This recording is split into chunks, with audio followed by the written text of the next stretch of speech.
Hello दोस्तों। आज हम बात करने वाले हैं एक्सेल डायनामिक्स में क्वेश्चन कौन से पूछे जाते हैं इंटरव्यू में, उसको किस तरह से क्रैक करना है। ठीक है।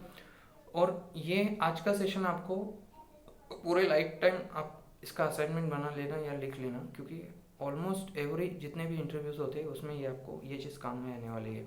ठीक है। तो आज मैं आपको बताने वाला हूँ वो कौन से 5 क्वेश्चन हैं जो इंटरव्यू में मैक्सिमम पूछे जाते हैं और उनको किस तरह से क्रैक करना चाहिए। ठीक है। तो देखिए, पहला क्वेश्चन इसमें ऐसा होता है दोस्तों, एक्सप्लेन योर सेल्फ। अब इसको मैं आपको डीप में समझाऊंगा क्या एटीट्यूड से वो पूछेगा और आपका क्या चेक करेगा। ठीक है। तो सबसे पहले जैसे आप जूम पे कनेक्ट होते हो या फिर गूगल मीट पे कनेक्ट होते हो, तो पहला वर्ड एचआर का ये रहता है, हेलो योगेश कैसे हो। तब मुझे पता चल जाना चाहिए कि उसको मेरा नाम लेके बोल रहा है ना, इसका मतलब ये मुझे इसको मेरा नाम पता है। ठीक है। तब आपको उसको बोलना है फाइन सर। तब थोड़ा स्माइल आपके चेहरे पे देना है, ऐसा एकदम टेंशन में नहीं, एकदम फाइन सर इस तरह से नहीं, और ज़्यादा भी नहीं फाइन सर इस तरह से नहीं, एकदम आई एम फाइन सर इस तरह से थोड़ा स्माइल आप चेहरे पे दे दोगे। ठीक है। तो वो पूछेगा। उसके बाद question number 1, explain your self. ठीक है। अगर एक्सप्लेन योर सेल्फ इतना ही बोला, तब आपको चालू करना है, sir this is Yogesh Patil इस तरह से। अगर बोलता है योगेश एक्सप्लेन योर सेल्फ, तब आपको खुद के नाम से शुरुआत नहीं करना है। बहुत सारे बच्चे कैसे चालू करते पता है, my self this and this and do इस तरह। अरे भाई माई सेल्फ, ये आई एम माई सेल्फ, ये ज़्यादा वर्ड अभी नहीं चलते दोस्तों। कॉर्पोरेट में मेरा लगभग 10 से 12 साल का एक्सपीरियंस है, मुझे हर वो टेक्निक पता है कि किस तरह से, और हमारा काम ही यही है। ठीक है। तो एक्सप्लेन योर सेल्फ अगर बोला तो आप पहले वो पॉइंट चेक कर लेना, नाम लेके बोल रहे हैं या नाम लेके नहीं बोल रहे हैं। तो एक्सप्लेन योर सेल्फ में 5 पॉइंट आपको बताने वाला हूँ, वो 5 ही पॉइंट शॉर्ट में किस तरह से आपको आंसर देना है वो भी आप आज लिख लो। एक्सप्लेन योर सेल्फ में पहला पॉइंट आपको बताना है, नाम पूछा तो नाम, दूसरा बताना है एजुकेशन। ठीक है। तो हम एजुकेशन से काउंट करते हैं। Education, sir I did my MTech design from university of Pune in 2010 इस तरह से एकदम फ्लुएंट, एकदम मस्त इंग्लिश उसके साथ आपको बोलना है अगर एक्सेल का आप प्रिपरेशन कर रहे हो तो। I teach my MTech design from university of Pune in 2013 2010 whatever जो भी है। ओके। उसके बाद नेक्स्ट सेंटेंस होगा, currently I am working as a project manager in XYZ organisation इस तरह से। ओके। एकदम स्पीड में आपको उसको बोलना है, एकदम धीरे नहीं, क्योंकि यूएस की कंपनी ना, बाहर से ना, तो वो इंग्लिश प्रोफेंसी आपका चेक करेगा वहाँ पे। ठीक है। पहला पॉइंट आपने बोल दिया। एजुकेशन आपने बोला, एजुकेशन में आपने कब पास आउट था, उसमें ये नहीं बताना है फर्स्ट क्लास सेकंड क्लास, वो नहीं है। ठीक है। वो उसके रिज्यूम में है। ठीक है। कौन सी यूनिवर्सिटी से पास आउट हुआ, कहाँ से पास आउट हुआ, वर्क लोकेशन अभी कहाँ काम कर रहा है, क्या पोजीशन है तेरा और कब से है। ठीक है। ये 2 लाइन में आपको इसको एंड अप ही करना है, education, work location, work organisation इस तरह से। ठीक है।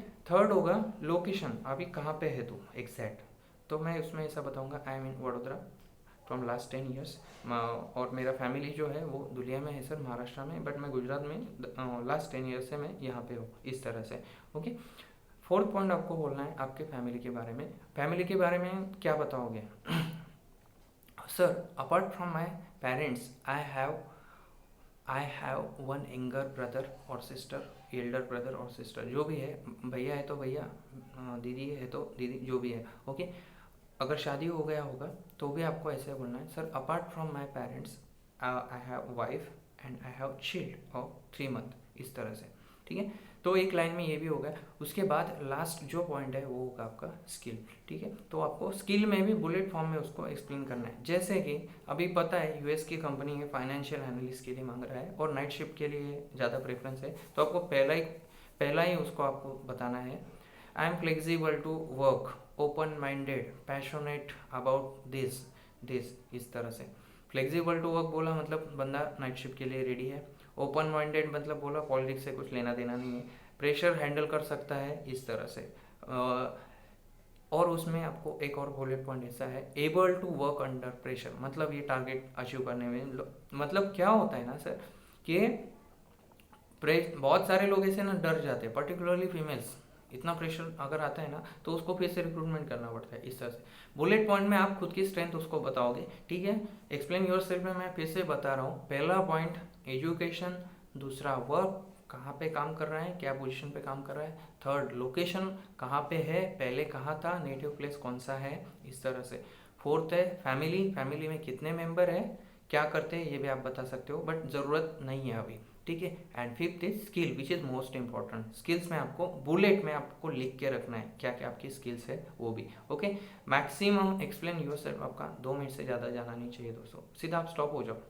बहुत सारे बच्चे क्या करते हैं ना, जैसे हमने पूछा एक्सप्लेन योरसेल्फ 5-6 मिनट, भाई तुझे टाइम दिया है 10 मिनट, बाकी के भी कैंडिडेट है ना, I am this my self, ये मैं वो प्रोजेक्ट पे काम किया, वो इंटरेस्ट नहीं है, वो बोर हो जाएगा आपसे, ठीक है। तो पहला क्वेश्चन आपको, आप शांत बैठो, 2 मिनट बोलो बट 2 मिनट में ज़्यादा से ज़्यादा रिलेवेंट इन्फॉर्मेशन उसको दो आप, तो आपका सिलेक्शन होने का चांसेस वहाँ पे बढ़ जाएगा। देखिए दोस्तों, ये वीडियो आप बहुत ज़्यादा सीरियस लेना, क्योंकि ये आपको बहुत ज़्यादा काम आने वाला है आगे लाइफ में भी। Excel is not our prime motive, मुझे सबको जॉब लगाने में मुझे हेल्प करनी है दोस्तों, ठीक है। तो एक चीज़ हो गई, पहला क्वेश्चन तो हो गया। दूसरा क्वेश्चन ये होगा, अगर पहले क्वेश्चन में आपको इम्प्रेस हो गया, उसको लगा कि बंदा ठीक है, स्पेसिफिकली बात कर रहा है, लाइन बाय लाइन बात कर रहा है, काम की बात कर रहा है, तो दूसरा क्वेश्चन आपको ये पूछ सकता है, सर आपने क्या किया अब तक। तब आपको आपका वर्क एक्सपीरियंस थोड़ा डीप में उसको बताना है। आपने बुलेट में समझा है ना पहले स्किल, लास्ट आपने एक्सप्लेन योरसेल्फ में अपनी पॉइंट जो है वो बुलेट में समझा है, तो अभी आपको अगर वो इम्प्रेस होता है तब वो आपको थोड़ा डिटेल में पूछेगा कि तेरी roles and responsibilities existing company में क्या है, वो भी आपको बुलेट फॉर्म में ही उसको बतानी है, ज़्यादा एक्सप्लेन करना नहीं, ब्ला ब्ला ब्ला ब्ला नहीं करना है। मैं I do this, I did this, भाई वो बोलेगा साले मेरे पास तेरा रिज्यूम है भाई already, I have already your resume. मुझे वो इंटरव्यू क्यों लिया जाता है कि शॉर्ट में वो चेक करता है कि कितना प्रेजेंटेशन इसका स्ट्रांग है, ये कैसे खुद को एक्सप्लेन कर सकता है, बॉडी लैंग्वेज कैसा है, ठीक है। तो शॉर्ट में स्पेसिफिक, उसमें भी आपको 4 से 5 ही आपकी जो मैक्सिमम अचीवमेंट है, अचीवमेंट मतलब आप देखो, अगर मैं एज प्रोजेक्ट मैनेजर हूँ मेरी कंपनी में, तो अगर मुझे एक क्वेश्चन पूछा जाता है ना, तो मैं यही बताता हूँ, sir I am centre head of this project over here and we are having a group of 45 peoples and I am just taking follow from the peoples, defining the strategy for the peoples, इस तरह से, ठीक है। तो ये एक एक point में purchasing, vendor development, design and development tool, मैं इंजीनियर लोगों का फॉलोअप लेता हूँ, इस तरह से। मैं ज़्यादा नहीं यूज़ करना है, वी यूज़ करना है आपको। क्या यूज़ करेंगे आप, we have to do this work, we are assigned with this task, we have completed this task, we have completed this and this work, इस तरह से आपको उसका शॉर्ट में बताना है, ठीक है। अब इसमें देखो, आपका एक्सेल का जो इंटरव्यू होने वाला है उसमें वो आपकी लेटेस्ट ट्रेंड में बता रहा हूँ, इंग्लिश फ्लुएंसी चेक कर रहा है, इंग्लिश फ्लुएंसी चेक कर रहा है, तो इंग्लिश थोड़ी बहुत डल है तो उसको सुधार लो, ठीक है। थर्ड क्वेश्चन होगा, अगर दोनों क्वेश्चन अगर आप पास हो गए तो थर्ड क्वेश्चन आपको पूछेगा, भाई सैलरी कितना लेगा, सैलरी कितना लेगा। अभी आपको पता है फाइनेंशियल एनालिस्ट की पोस्ट के लिए मैं अप्लाई कर रहा हूँ, तो उसका 3 से 6 के बीच में रेंज है। मैं फ्रेशर हूँ तो मैं मांगूंगा सर 3.5 से 4 लाख मुझे दे दो। एक्सपीरियंस है 2-4-5 साल का, तो मैं बोलूँगा सर 4.5 दे दो, 5 दे दो, इस तरह 6 नहीं मांगना है तुरंत, ठीक है, इस तरह से। और एक बात याद रखना, जितना वो बोर्ड पे दिखाते उतना कोई भी कंपनी आपको नहीं देता है। वो कौन से केसेस में होता है, बहुत बहुत ज़्यादा बंदा बहुत ही होशियार है और बहुत ज़्यादा उसका मतलब, मान लो कि प्रोजेक्ट मैनेजर का जो आज का रेट है वो है 15 से 16 लाख, ठीक है। और वही अगर बंदा मुझे मेरे सैलरी रेंज के बीच में मिल रहा है तो मैं डेफिनेटली उसको 6-7 लाख में उसको हायर कर लूँगा, ठीक है। बात समझ रहे हो ना, क्योंकि उसके पास जॉब नहीं है, पेंडेमिक चल रहा है, तो वो भी ज्वाइन कर लेगा और आपको भी उसको लेने में खुशी होगी। बट आप मिड लेवल पे हो ना, तो मिड लेवल पे आपको उस हिसाब से मांगना है।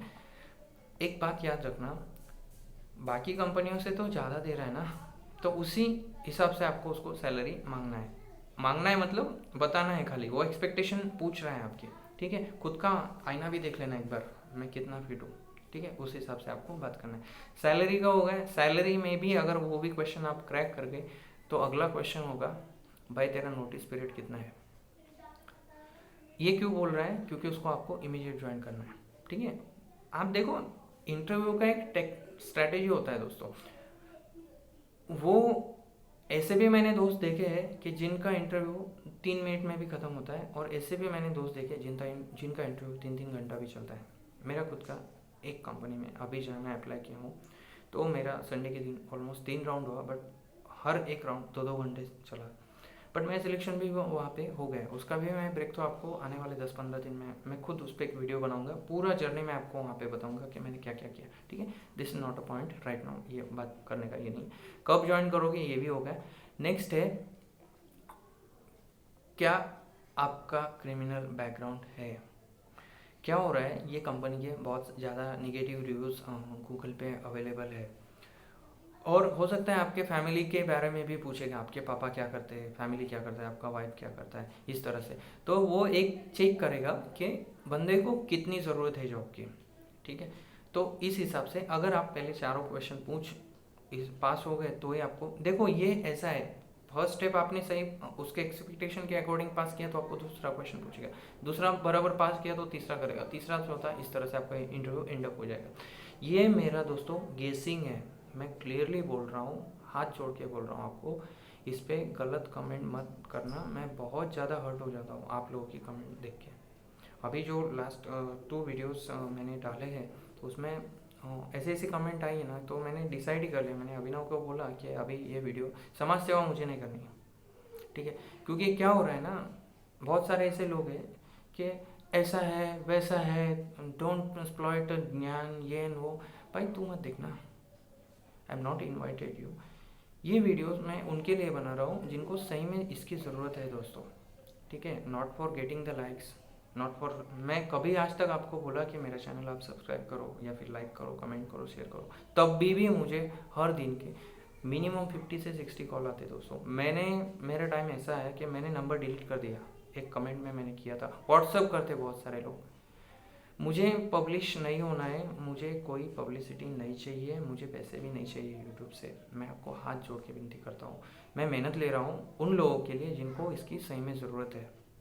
आपको पता है ना, तो आप ठीक है, आप देख के इग्नोर कर दी। मैं भी इंसान हूँ, मेरा भी गेसिंग कभी गलत हो सकता है, बट इसका मतलब ये नहीं कि आप मुझे हर्ट कर दो, ठीक है। आपको नहीं पसंद आया आप छोड़ दो।